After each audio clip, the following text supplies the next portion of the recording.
I want to share with you three different poems from Frances E.W. Harper. She was born in 1825 and died in 1911. She was a freeborn African American woman from Baltimore, Maryland, and she dedicated her life to a whole range of social causes, including abolition, women's suffrage, and the quest for equality. And she became involved in anti-slavery societies in the early 1850s and was a conductor on the Underground Railroad. There's 80 poems published during her lifetime, along with fiction and non-fiction. And again, I'll be reading three poems of hers. Perhaps her most well-known is The Slave Mother. I'll start with that, and then I'll read two more. One called Bury Me in a Free Land, and then I'll finish with My Mother's Kiss.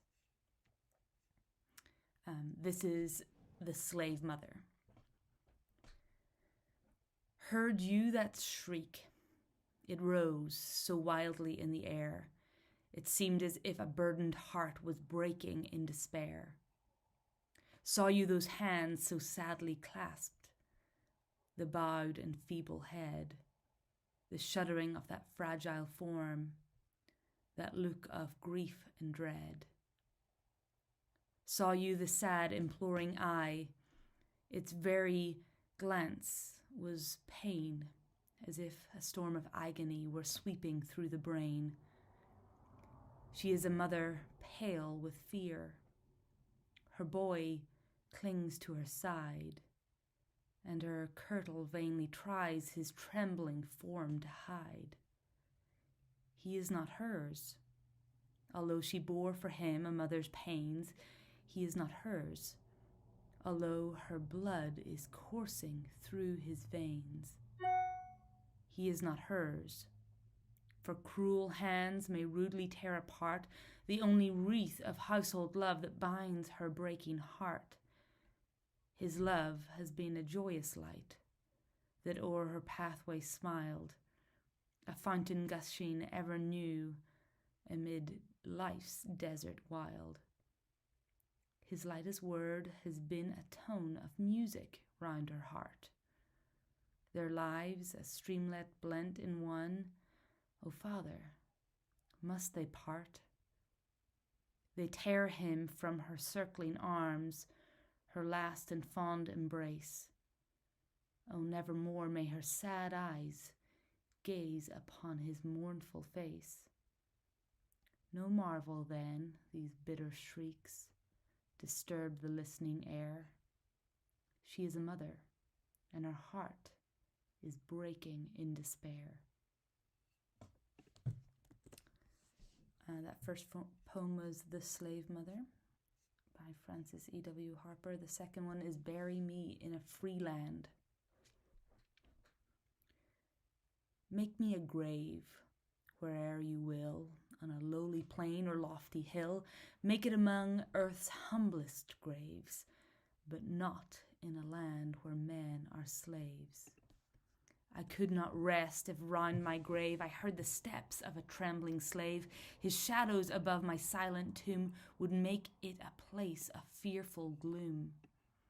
I could not rest if I heard the tread of a coffle gang to the shambles led, and the mother's shriek of wild despair rise like a curse on the trembling air.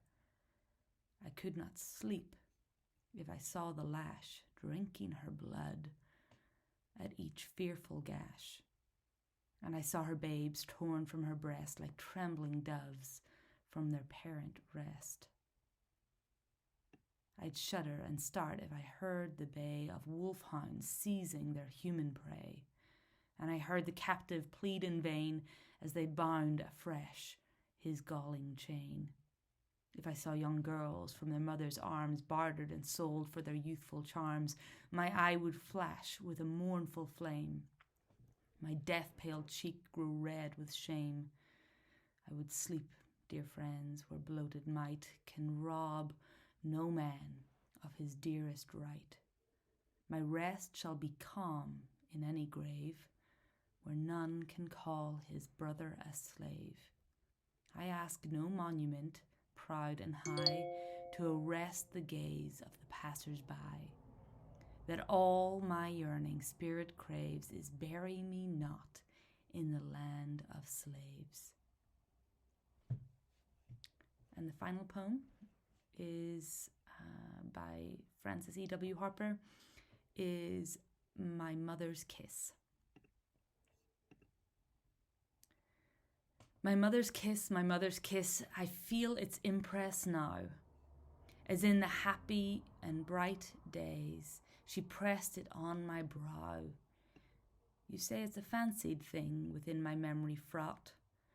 To me it has a sacred place, the treasure house of thought. Again I feel her fingers glide amid my clustering hair. I see the love light in her eyes when all my life was fair. Again I hear her gentle voice in warning or in love. How precious was the faith that taught my soul of things above. The music of her voice is stilled.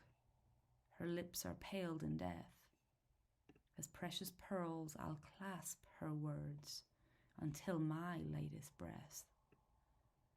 The world has shattered around my path, honor and wealth and fame, but not so precious as the thoughts that gather round her name. And friends have placed upon my brow the laurels of renown, but she first taught me how to wear my manhood as a crown.